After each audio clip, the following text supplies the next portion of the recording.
Hoje nós vamos ver as principais notícias do mercado financeiro da semana que vai de 1 a 5 de março de 2021.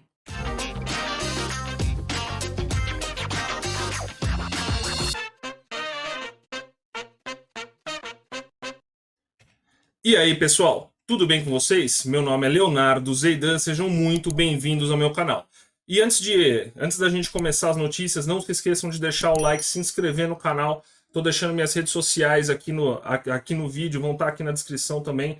Podem entrar em contato comigo à vontade e vamos lá para as nossas notícias, né? Então, primeira notícia que a gente teve essa semana aí foi relativamente positiva, né? Então a gente teve que o PIB do Brasil caiu 4,1%, a maior queda aí da história. E por que eu digo que é positiva? Porque a gente estava prevendo uma queda muito maior, né?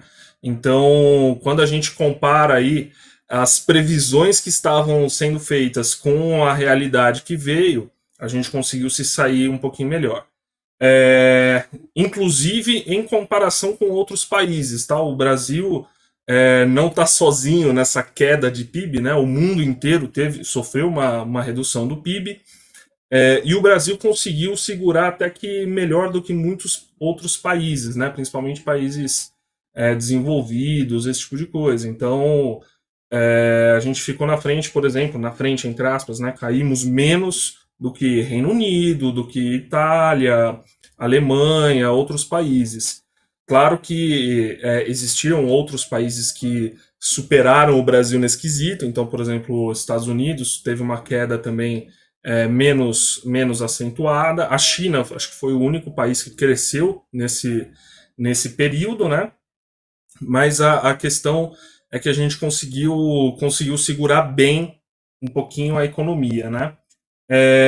Aí a segunda notícia também tem, tem a ver com o PIB, né?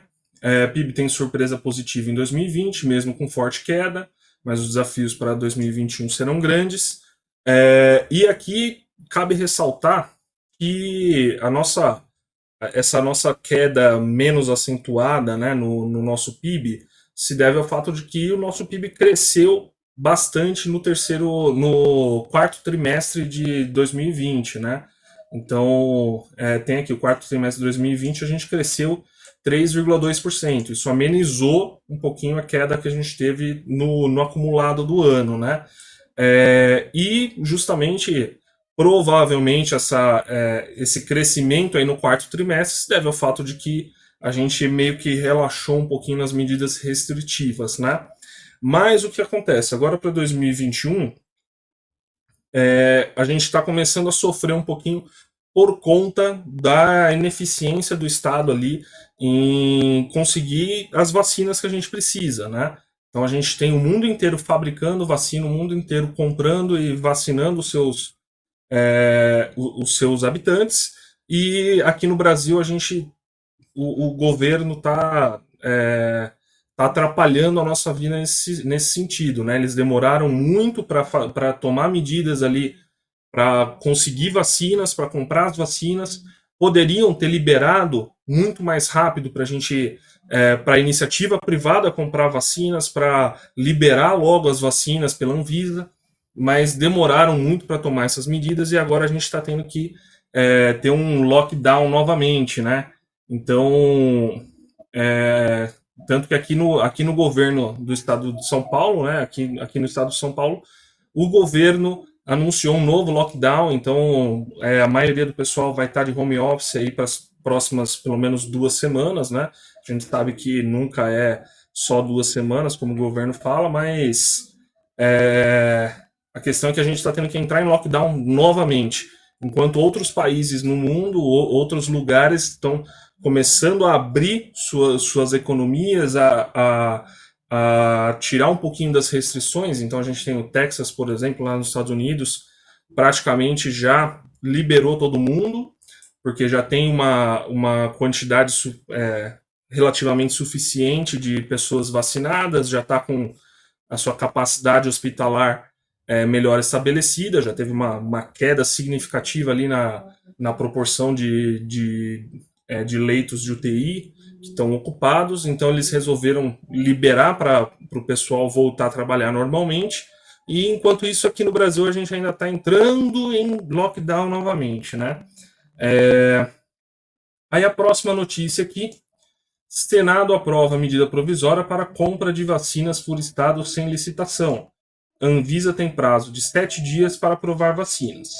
Normalmente eu falaria, dar um cheque em branco aqui, sem licitação para os estados, é um pouquinho complicado. Mas a gente sabe que esse tema de vacinação especificamente, a compra das vacinas é um tema que está tão em alta, que está tão. Que as pessoas têm tanto interesse, que a cobertura midiática disso vai ser muito grande, vai ter ali muitos olhos para vigiar os governos, para evitar uma corrupção nessa frente especificamente, né? Então, eu acho que é relativamente positivo a gente liberar sem licitação, porque vai agilizar o processo, né?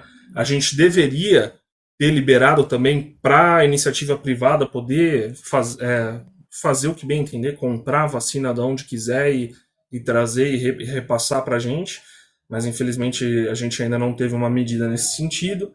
E eles terem acelerado um pouco a Anvisa, porque a Anvisa estava demorando demais para liberar as vacinas. Agora a gente tem várias vacinas aparecendo no mercado e existe um mecanismo ali que o pessoal vai começar a usar agora, que já deveriam estar usando já há muito tempo, mas vão começar a usar agora, de que se a vacina já foi liberada nas maiores economias do mundo, não tem por que a Anvisa aqui ficar barrando. Então vão começar a liberar se tiver sido liberado em outros lugares e toca o barco. O certo é esse, né? A gente precisa avançar logo nessa vacinação em massa para a gente passar logo por esse problema, né? Não adianta nesse momento a Anvisa ficar querendo barrar porque ela não fez todos os testes, porque ela não analisou, porque ela não teve tempo hábil para analisar, coisa que se todos os outros países já tiveram tempo hábil para analisar, por que a Anvisa ainda não analisou, por que não liberou ainda, mas enfim, isso aqui é positivo, mas deveria ter sido feito, sei lá, uns 6 meses atrás, né? Infelizmente a gente está atrasado, mas pelo menos estão fazendo alguma coisa, né? Próxima notícia: Estado de São Paulo entra na fase vermelha novamente nesse sábado, com recorde de internações e ocupações de leitos para Covid-19. Então, enquanto outros países, outros estados de outros países estão liberando todo mundo, porque já tem uma vacinação mais efetiva e os números de leitos para Covid-19 estão diminuindo drasticamente, aqui em São Paulo a gente está entrando de novo em lockdown, né? Justamente por causa dessa ineficiência do Estado em prover o que a gente precisa, né? Então, a partir de sábado agora, a partir de ontem, né? O Estado de São Paulo entrou nessa fase vermelha, lockdown, a maioria do pessoal vai ficar em casa, home office, economia de novo vai sofrer um pouquinho, mas infelizmente é o preço que a gente paga por não termos vacinado com tanta rapidez como deveria ser, né? Como acontecia em outros países, né? Aí, próxima notícia: retomada do auxílio emergencial não pode depender de ajuste fiscal, defende Felipe Salto. Esse tipo de divisão é justamente o porquê a gente está indo para o buraco cada vez mais, né? Achar que uma coisa não depende da outra não tem como, você não tem como separar uma coisa da outra, entendeu? A gente precisa ter um ajuste fiscal, a gente precisa ter uma contraparte, né, para poder retomar o auxílio emergencial. Não tem como manter o auxílio emergencial e só jogar a conta para frente, entendeu? E vale ressaltar aqui que esses ajustes fiscais não é nada de absurdo, tá? Simplesmente cortar um pouquinho os benefícios gigantescos que a classe, é, que a alta classe, o alto escalão do governo, da justiça e esse tipo de coisa, só cortar um pouquinho dos benefícios que eles têm, dá para a gente manter o auxílio emergencial por mais um tempo. Assim como foi feito em 2020. Em 2020, só com o fato deles não aumentarem o salário dos servidores públicos, que já é um salário alto, só com o fato deles não aumentarem já foi possível fazer um auxílio emergencial legal. Então, tem sim que ter contraparte, eles têm sim que abrir um pouquinho mão dos seus benefícios para lutar essa luta com a gente. Não adianta simplesmente decretar lockdown, demorar para vacinar o pessoal e na hora de tomar uma medida como essa do auxílio emergencial, que é uma medida necessária, infelizmente, né? Porque eles estão. O governo está impedindo as pessoas de ter o próprio sustento, né? Principalmente a camada mais frágil da sociedade. Então eles precisam ter uma contraparte, entendeu? Não adianta decretar lockdown para todo mundo, um monte de gente aí sofrendo sem poder trazer o pão para casa e o pessoal continuando recebendo seus salários, seus benefícios altíssimos, e não ter uma contraparte, não abrir um pouquinho mão dos seus benefícios que são altos ali para poder ajudar a população, né? Então precisa sim ter um ajuste fiscal, tem que depender sim do ajuste fiscal, porque senão é simplesmente um cheque em branco pro Congresso para imprimir dinheiro, joga a dívida lá para frente, como sempre foi feito aqui no Brasil. E por isso que a gente estava cada vez mais indo para o buraco, né? Mas enfim. Sem lockdown e com poucas vacinas, pandemia explode pelo Brasil com mutações de vírus. Então, a gente vê isso que é mais o que eu venho falando, né? A gente vê aí que está tendo várias mutações dos vírus. Esses vírus são assim mesmo.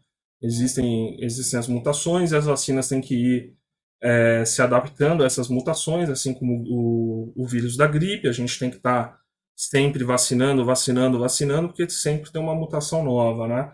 Então a gente vê aí muita gente que que inclusive já teve a doença, tendo novamente, né? Então aquele efeito de imunização de rebanho, ele acaba perdendo um pouco o efeito aqui, porque os vírus vão sofrendo mutações e a pessoa não está imune a essa mutação, né? Ela está imune àquele vírus antigo, mas isso é mais um motivo para a gente avançar mais nas vacinas, em comprar logo as vacinas, porque daqui a pouco vai ter que comprar de novo, entendeu? Daqui a pouco a gente vai ter que vacinar novamente, justamente por causa dessas mutações. Guedes confirma antecipação do 13º aposentados neste ano. Essa, por exemplo, é uma medida que vai ajudar muita gente que está passando dificuldade, principalmente o pessoal aposentado, né? Para conseguir se manter aí, eu acho que é uma medida muito acertada, porque faz com que a gente tenha o recurso ali no momento que a pessoa precisa, sem onerar mais, né, o nosso governo. Então, eu acho extremamente positivo, porque não está aumentando o gasto, está só trazendo um gasto que já existiria lá na frente, trazendo aqui para o momento onde ele é necessário, né? Então é positivo isso aqui, é bacana. Limite de gasto para auxílio emergencial entra na mira da Câmara. Para a equipe econômica, a fixação do limite foi um ponto importante para evitar um cheque em branco ao Congresso. É o que eu falei agora há pouco, né? Mas, enfim, basicamente tudo aqui teve a ver com o coronavírus, foi o grande assunto essa semana aí. Mas eu trouxe uma outra notícia aqui que é interessante para a gente ver sobre insider trading, né? Uma coisa que a gente não tem tanta notícia aqui no Brasil. Eu achei bacana. CVM investiga uso de informação privilegiada com ações na Petrobras.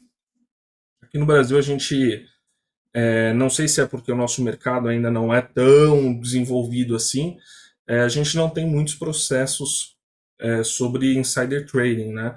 Não sei se o insider trading não acontece ou se a gente não pega, né? Mas aconteceram vários casos aí justamente nesse período que a Petrobras caiu bastante, né? Na semana passada eu trouxe aqui para vocês a queda absurda que teve e tiveram alguns casos de movimentações ali suspeitas, né? Que aparentemente a pessoa na sexta-feira já sabia que ia sair essa notícia bombástica, né? E conseguiu se posicionar na sexta-feira para pegar essa queda grande aí que teve da sexta para segunda, né? Então muitos investidores acabaram sendo lesados, né? Por causa disso, porque a pessoa na sexta-feira não tinha acesso a uma informação que outras pessoas já tinham, né? E isso é o insider trading, né? Quando uma pessoa tem uma informação antes do resto do mercado e se utiliza dela para lucrar.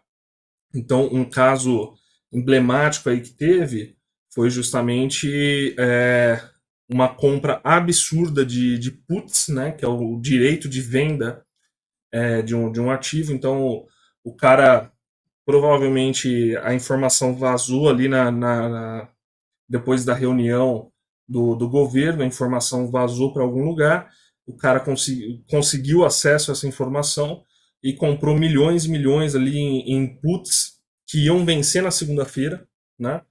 É, puts de Petrobras, e provavelmente pagou pouquinho, porque estava dentro, ela estava fora do dinheiro, então era o que a gente chama de pozinho, como a pessoa não tem a perspectiva de exercer no dia seguinte, na segunda-feira. Essa opção vale 1 centavo, por exemplo, só que era um strike assim, era o strike do 26, Petrobras estava acho que 29, 30, e na segunda-feira ela veio para 23, 20, 21, por aí, ela caiu bastante. E aí a pessoa que comprou essas puts conseguiu vender as ações da Petrobras a 26, comprar no mercado bem mais barato e ter um lucro. Teve um dos casos que eu vi que o cara conseguiu lucrar aí, acho que uns 18 milhões. Só que a CVM pegou justamente porque teve uma movimentação anormal. Foi, se não me engano, eles até falaram que foi a maior movimentação de opções que teve na história. E olha que as opções de Petrobras têm uma movimentação muito grande. Né? As opções de Petrobras e de Vale são algumas das opções mais líquidas do mundo. Né? Tem maior liquidez no mundo, apesar do nosso mercado não ser tão desenvolvido. Nessas duas opções a gente tem bastante liquidez e foi a maior movimentação que teve na história. Então vocês imaginam que não foi pouca coisa, né? Bom, vamos dar uma olhada aqui no gráfico. Eu esqueci de abrir aqui o, o gráfico antes, mas espera aí que eu vou abrir aqui rapidinho. A gente já enxerga aqui. Então, vamos ver se atualizou o gráfico aqui. Tá. Então, aqui é o índice futuro, aqui Petrobras e o dólar. Então, vamos lá. Já está tudo atualizado aqui. Então, essa semana a gente teve aí o índice tendo uma alta considerável, ele teve uma volatilidade grande, né? Então a gente vê aqui que tiveram dias aqui que a volatilidade foi absurda. Na semana teve uma volatilidade alta, 8.200 pontos ali de variação total, né, entre máxima e mínima. mas terminou a semana ali positivo, né? Então, na semana passada ele fechou aqui e subiu até aqui. Então, subiu 5.600 pontos aí durante essa semana. Bastante positivo.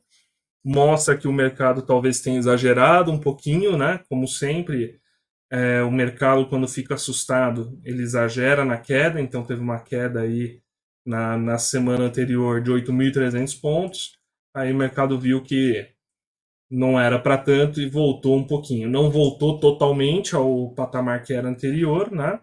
Mas, mas teve uma alta substancial. E ele chegou a bater aqui, ó, 107 mil pontos. Então, essa semana foi bem turbulenta. Se a gente colocar aqui no gráfico de um dia, a gente vê aí que tiveram alguns dias bem turbulentos aí durante essa semana, né? Esses 2 dias aqui, por exemplo, dia 2 e dia 3, a volatilidade foi bem alta. Já o dólar está alcançando aí as máximas dos últimos períodos, né? Então a gente vê aqui ele tentando buscar essa última resistência, batendo aqui no limite superior da banda de Bollinger, né? Então é um sinal de que aqui pode ser um momento de resistência, ele pode não passar desses preços aqui, né? Mas também se passar pode ter uma aceleração bem forte, né? Então durante essa semana teve uma alta significativa do dólar. Não sei dizer se aqui há uma probabilidade maior dele voltar para a média ou dele romper aqui. Mas a gente está num ponto de interesse muito grande, é um ponto que é muita incerteza, né? Então a gente vê que a gente estava com uma volatilidade menor aqui nas semanas anteriores e de repente, bum, teve uma alta bem expressiva. Talvez seja exagero, talvez seja, assim como a gente teve aqui esses exageros, né? Mas é um ponto onde a gente tem que tomar cuidado. Então não vamos, não sei se seria bom vender aqui a descoberto para tentar pegar essa volta, porque se ele romper aqui, pode ser que ele decole, né? Vamos ver. Tudo bem que nesses momentos a análise gráfica ela perde um pouquinho do sentido, porque tem muitos fatores é, fora apenas do gráfico que influenciam muito, né? Então, a gente olha esse pico aqui, só que quando tinha esse pico aqui, a gente não tinha as notícias que a gente tem aqui. Então, os fundamentos mudam. Então, pode ser que a coisa não se comporte da maneira normal, né, da análise gráfica. Mas eu acho interessante a gente ver isso. Ele estava com uma volatilidade baixa e de repente aumentou a volatilidade, subiu aí para caramba, foi de aqui ele estava no 5,41, foi para 5,77, mais de 30 centavos aí de aumento em pouquíssimo tempo, né? Bom, basicamente para essa semana é isso, tá, pessoal? Novamente, não se esqueçam de deixar o like, se inscrever no canal. Se tiverem qualquer dúvida, qualquer comentário para fazer, podem deixar aqui nos comentários do vídeo. Podem entrar em contato comigo nas minhas redes sociais. Mandem mensagem para mim à vontade. E por hoje é isso. Até a próxima. Tchau, tchau.